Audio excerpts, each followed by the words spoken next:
Que todos nós, nesse momento, amparados pela providência divina, possamos encontrar num estado de paz íntima, irradiando essa paz para em torno de nós e principalmente entre todos nós. Os momentos atuais, tão especiais na existência, principalmente pelas demonstrações de auxílios ao próximo que se apresenta por todo o mundo. De formas diferenciadas, atitudes para cada setor de nossa sociedade diante das necessidades que se apresentam, destacamos aí a beneficência como uma atitude essencial na vida da criatura humana. Essa beneficência, essa virtude de fazer o bem,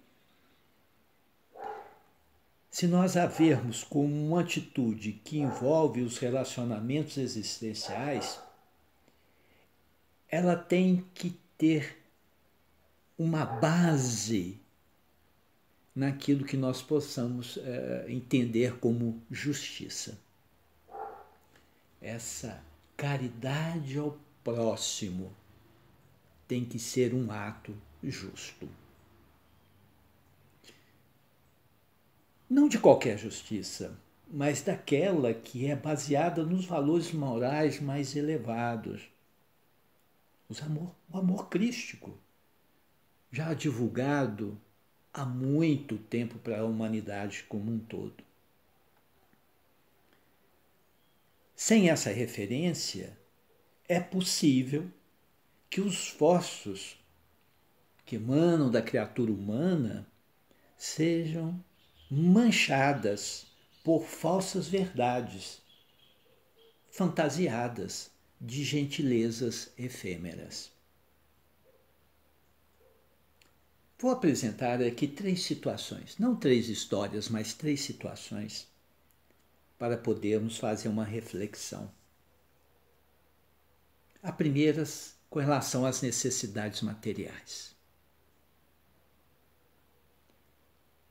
Que alegria!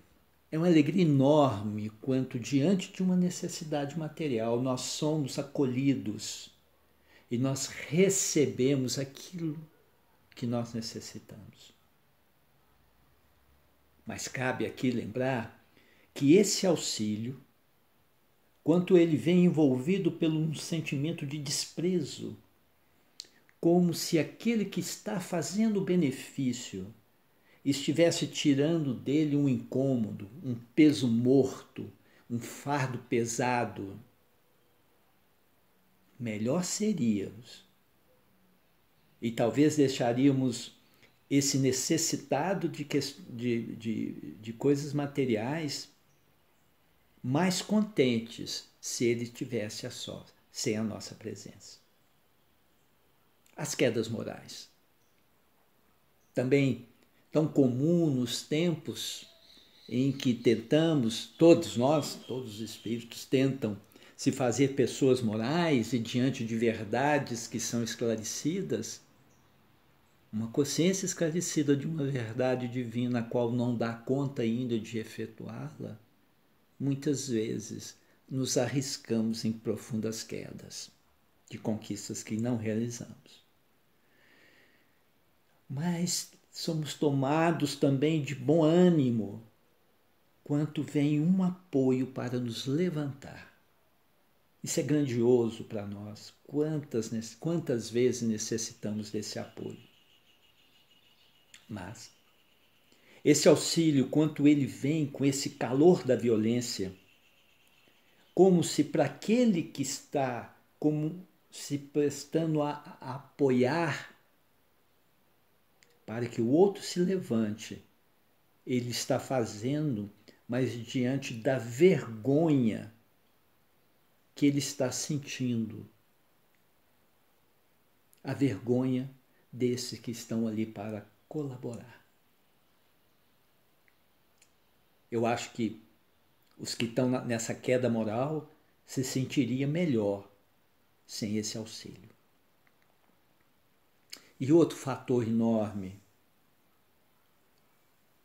diante da questão até de ficarmos isolados dos nossos entes queridos, que são as carências afetivas, né? Afeto, compreensão, carinho, uma atenção, algo simples da atitude do outro, mas que nos acolhe principalmente nessa falta, nessa carência afetiva. Então é muito bom. A gente tem um prazer enorme quando tem um ouvido caridoso, um ouvido amigo que se colocou ali para nos ouvir, que é solidário às nossas questões íntimas.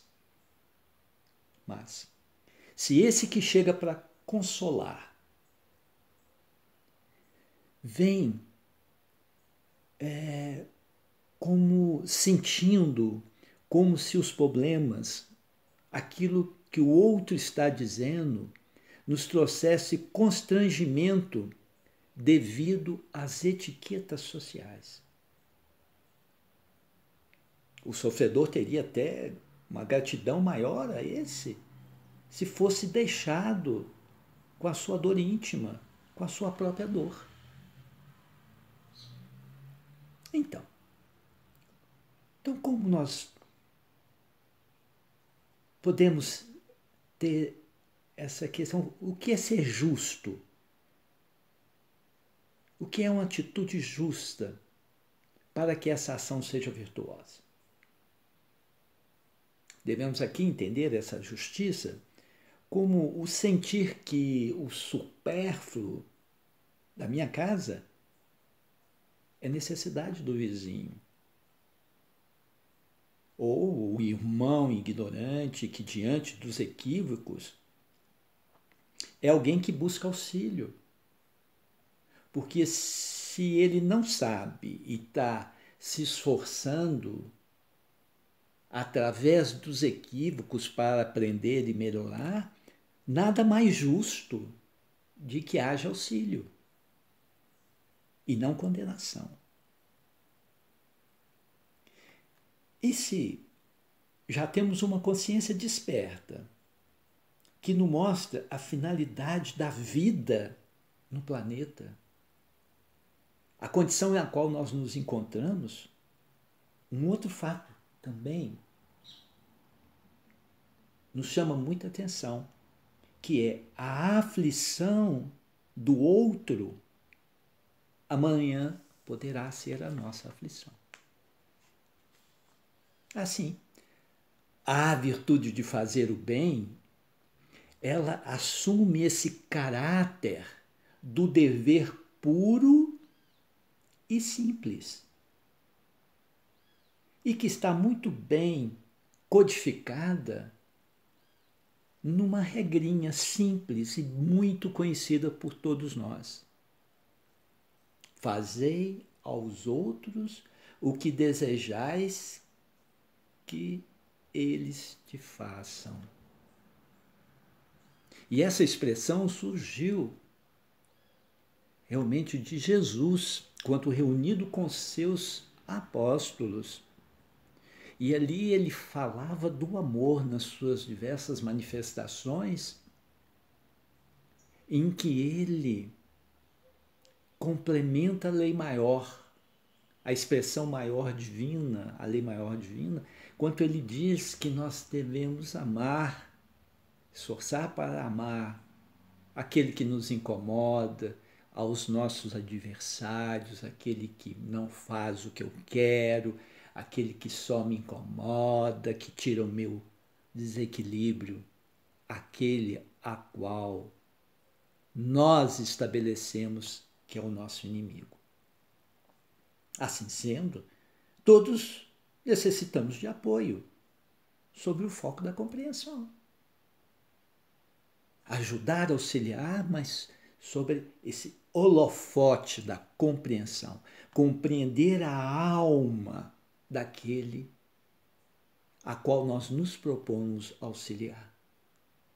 E se nós formos dar algum remédio, se assim nos capacitarmos para isso, diante de um diagnóstico feito pela compreensão, que esse remédio venha com os cuidados e de orientações fraternas. E é muito fácil a gente compreender que a caridade é uma necessidade de todos nós, independente de que posições nós nos encontramos. É uma necessidade. E é uma necessidade tão grande da criatura humana que a própria providência divina ela é caridosa com todos nós, sinal que nós precisamos dessa caridade. E ela só faz sentido, ela só se faz plena dentro de nós a partir do momento que eu sou caridoso, como nós formos caridosos uns com os outros, em todos os momentos. Mas é fundamental observarmos que essa virtude de fazer o bem nos marca a obrigação de ajudar. Mas a justiça, essa justiça mais elevada, nos ensina como se deve fazer, fazendo aos outros o que desejas que te seja feito. Essa regra é bem clara. Entretanto, deve-se lembrar do primeiro passo. Não podemos reclamar a ajuda dos outros. Antes, é justo prestar auxílio. Não será justo exigir desculpas de alguém, mas antes é necessário que saibamos desculpar. Assim sendo, fazei aos outros o que desejais que te seja feito. Que a paz do Mestre Jesus esteja com todos vocês e que nós possamos ser essa luz que irradia o amor do Cristo pela humanidade. Que assim sempre seja.